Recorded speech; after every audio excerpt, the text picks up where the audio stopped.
गोविंद शिल्प घेऊन येत आहे एकूण 80 ट्विन बंगलोचा भव्य दिव्य पंढरपुरातील एकमेव प्रकल्प। आमच्या प्रकल्पाची वैशिष्ट्ये मनाला शांती देणारं महादेवाचं मंदिर, मुख्य रस्ता सुमारे 30 फुटांचा, अंतर्गत रस्ता सुमारे 20 फुटांचा, ग्रामपंचायत योजनेचा प्रत्येक बंगलोजला स्वतंत्र नळ, सांडपाण्याची सुरक्षित विल्हेवाट, सर्व टाइल्स ग्लॉसी आणि नामांकित कंपनीच्या, सर्व स्टेअर, खिडक्या, चौकटी सुपर ब्लॅक ग्रेनाइट, दोन्ही अटॅच बाथरूम पूर्णपणे टाइल्स, पंतप्रधान हर घर नल योजना पूर्णत्वाकडे, bathroom, basin, kitchen CP fittings हे जगवार कंपनीचे, स्टील वर्क पूर्णपणे जिंदाल कंपनीचे, 1000 लिटर पाण्याची टाकी, 150 लिटर सोलर वॉटर हीटर सोबत वॉटर प्युरिफायर, प्रत्येक बंगलोजला स्वतंत्र पार्किंग, दर्शनीय भाग पूर्णपणे डॅटो टाइल्स, टाटा प्रवेश कंपनीचे आकर्षक भक्कम दरवाजा, फुटी उंचीचे सुरक्षित कंपाऊंड। मग विचार काय करताय? गोविंद शिल्प, पत्ता गट नंबर 95, हॉटेल अंगण शेजारी, टाकळी रोड, पंढरपूर। ताज्या घडामोडी पाहण्यासाठी आमच्या YouTube चॅनलवरील PVR म्हणजेच पंढरी वार्ता या न्यूजला सबस्क्राइब करा आणि शेजारील बेल आयकॉनवर क्लिक करा।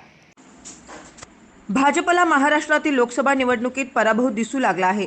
त्यामुळेच पंतप्रधान नरेंद्र मोदी आणि गृहमंत्री अमित शाह यांनी महाराष्ट्रातील सभा वाढवल्या आहेत असा घणाघात महाराष्ट्र काँग्रेसचे प्रदेशाध्यक्ष नाना पटोले यांनी केला। पटोले हे गुरुवारी सोलापूर दौऱ्यावर होते। यावेळी ते बोलत होते। सोलापुरातून प्रणिती शिंदे निवडून येतील असा विश्वासही यावेळी पटोले यांनी बोलून दाखवलाय। पटोलेंनी मोदींसह अमित शाह, उपमुख्यमंत्री देवेंद्र फडणवीस यांना देखील धारेवर धरलं। यावेळी माजी केंद्रीय गृहमंत्री सुशीलकुमार शिंदे, शहर अध्यक्ष चेतन नरोटे, जिल्हा कार्याध्यक्ष नंदकुमार पवार यांच्यासह आदी पदाधिकारी उपस्थित होते। माळशिरसच्या सभेत देवेंद्र फडणवीस यांनी मी कुणाच्या वाट्याला जात नाही, कुणाला त्रासही देत नाही, पण ईश्वराची देणगीच आहे। माझ्याशी विश्वासघात केला की ईश्वर त्याचा सत्यानाश केल्याशिवाय सोडत नाही असं म्हटलं होतं।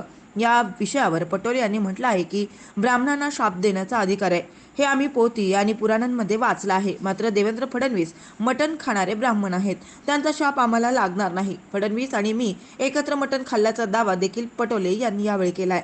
दरम्यान यावेळी नाना पटोले यांच्या उपस्थितीमध्ये अनेकांचा काँग्रेस प्रवेश सोहळा पार पडलाय। काय आपलं मत आहे त्यावरती आणि काय नक्की घडलं हा? आता महाविकास आघाडीमध्ये ठरलेल्याप्रमाणे ज्यावेळेस मी पवार साहेब आणि उद्धव ठाकरे साहेब आम्ही जॉईंटली प्रेस कॉन्फरन्स घेऊन सांगितलं, महाविकास आघाडीच्या जागा आम्ही डिक्लेअर केल्या, त्याप्रमाणेच या निवडणुका होतील। सांगलीची जागा ही शिवसेनेला गेलेली आहे, महाविकास आघाडी म्हणून आम्ही त्यांचा एक घटक म्हणून आम्ही शिवसेनेचे उमेदवार चंद्रहार पाटील यांच्याबरोबर परवा मी आमचे पृथ्वीराज चव्हाण साहेब, बाळासाहेब थोरात साहेब आम्ही तिघे जाऊ चंद्रहार पाटलाला मीडियाच्या समोर आणून आम्ही तिथं पाठिंबा पण जाहीर केला, काँग्रेस कार्यकर्त्यांचा मेळावा पण घेतला आणि त्याच्यामुळे महाविकास आघाडी म्हणून आम्ही उमेदवाराच्या बाजूला आपल्याला अंधारात ठेवून ही बरोबर आहे।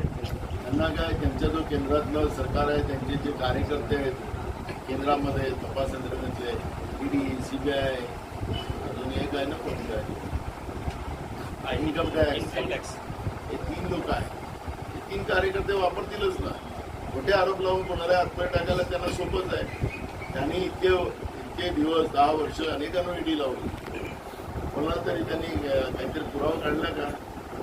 नाही काढला। अनिल देशमुखावर 100 कोटीचा आरोप लावला, अखेर त्याच ईडीनं कोर्टामध्ये 1 कोटीवर आले। 100 कोटीचा आरोप कशाला लावला? मग 1 कोटीवर आले। 1 कोटी कुठून 100 कोटी कुठं? हे नुसतं महाराष्ट्रात नाही, सगळ्या देशामध्ये हे चालू खोटे आरोप लावून आमच्याकडे आले तर आदर्श, तिकडे राहिले तर बदमाश आदर्श। पण आता अभिजित पाटील जे आहेत त्यांच्या साखर कारखाना, त्यांच्या ताब्यात असलेला साखर कारखाना सील केला गेला आणि त्यामुळे ते फडणवीसांना भेटले आणि कालपासून त्यांनी प्रचार सुरू केला महायुतीच्या उमेदवारांचा। बिचारा अभिजित पाटील फार प्रामाणिक माणूस दिसला मला। खरं तर निवडणूक आयोगाने देवेंद्र फडणवीसवर कारवाई केली पाहिजे त्या स्टेटमेंटवर, माझा मी मागणी करणार।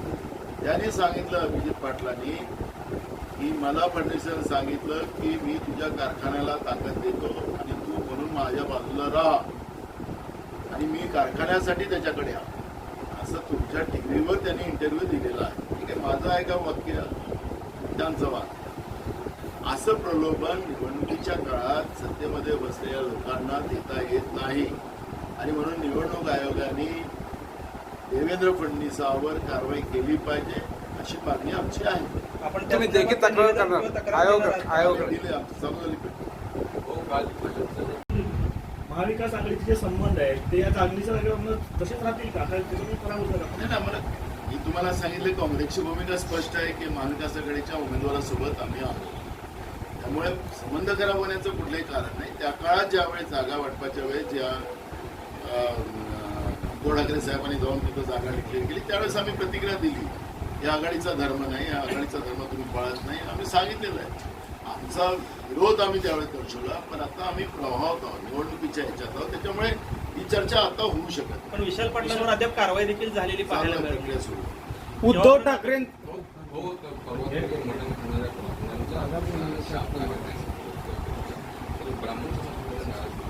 त्याला मटण खाणाऱ्या माणसाचं ब्राह्मण त्याला मटण खाणाऱ्या ब्राह्मण समाज त्याचा राग करेल. ब्राह्मण समाज म्हटलं तर समाजातला एक शुद्ध समाज आहे. त्याला मांसाहार चालत नाही, दारू चालत नाही. जे लोक मांसाहार करतात त्याला ब्राह्मण मानत नाही, ब्राह्मणच नाही मानत. ब्राह्मण नाराज व्हायची कुठं कारण आहे? तुमच्यावरती अब्दुल हुसेनचा दावा दाखल करू शकतो देवेंद्र फडणवीस. आम्ही सोबत खाल्लेलं आहे, त्याच्यामुळे करावं. काय खाल्लंय म्हणजे मटणामध्ये काय खाल्लंय? चिकन पण पुरावे द्यावे लागतील मग तुम्हाला. होतो, आम्ही सांगितलं ना, आम्ही सोबत खाल्लेलं आहे. आणि माझा मित्र हे कधीच चूक नाही करणार. शरद पवार कशामुळे ही अस्वस्थ होत नाहीत, त्यांना आजवर ही अटॅक आला नाही अशा प्रकारचं वक्तव्य नारायण राणेंनी केलेलं आहे. नारायण राणे साहेबाबद्दल काही प्रतिक्रिया. शरद पवारांनी सांगलीच्या असा जागेवरून आरोप शरद पवारांनी असा आरोप केलाय की देशातली निवडणूक, महाराष्ट्रात निवडणूक 5 टप्प्याची गरज नसताना तामिळनाडूमध्ये 1 टप्प्यात घेतात आणि महाराष्ट्रात 5 टप्प्यात तुम्हाला प्रचाराला सुलभता यावा असं म्हणून ते शरद पवारांच्या आरोपावर आपलं सहमती आहे का? खरं तर ही जी प्रक्रिया ज्या असतात निवडणुकीच्या, काँग्रेसने आपण पाहिलं की काँग्रेस सत्तेत असताना 1-2 टप्प्यात नाही तर जास्तीत जास्त 3 टप्प्यात अशा निवडणुकीचं, कारण की एक लॉंग टाईम प्रोसेस होणं, त्यामुळे आचारसंहितेच्या माध्यमातून अनेक विकासाची कामं थांबतात. आज आपल्या इथं पिण्याचं पाणी नाही, अनेक जिल्ह्यात पिण्याच्या पाण्याचा दुष्काळ आहे, लोकांमध्ये त्राईत्राई वाचलेली आहे. पण ज्या पद्धतीनं जिथं जिथं त्यांना खिंडार होतं, लोकांचा विरोध होता, जनतेचा रोष होता, प्रचंड चीड नरेंद्र मोदी आणि भाजपच्याबद्दल होती, त्या राज्यामध्ये त्यांच्या सोयीप्रमाणे निवडणूक आयोगाला सांगून महाराष्ट्रामध्ये 5 टप्प्यामध्ये निवडणुका करणं म्हणजे हे नरेंद्र मोदीचं स्वतःची आणि भाजपची भीतीचं दर्शन आपल्याला पाहायला मिळते आहे. आज आपले किती लोक विकासाची कामं सगळी थांबली आणि अशा या परिस्थितीमध्ये महाराष्ट्रामध्ये चाललेलं आहे मनोहरचे निवडणुका. मी स्वतःच 2 महिने फिरतोय निवडणुकीत, अजून 1 महिना फिरायचा आहे. हो, पण सांगलीच्या जागेवरून जो काही वाद होता अचानक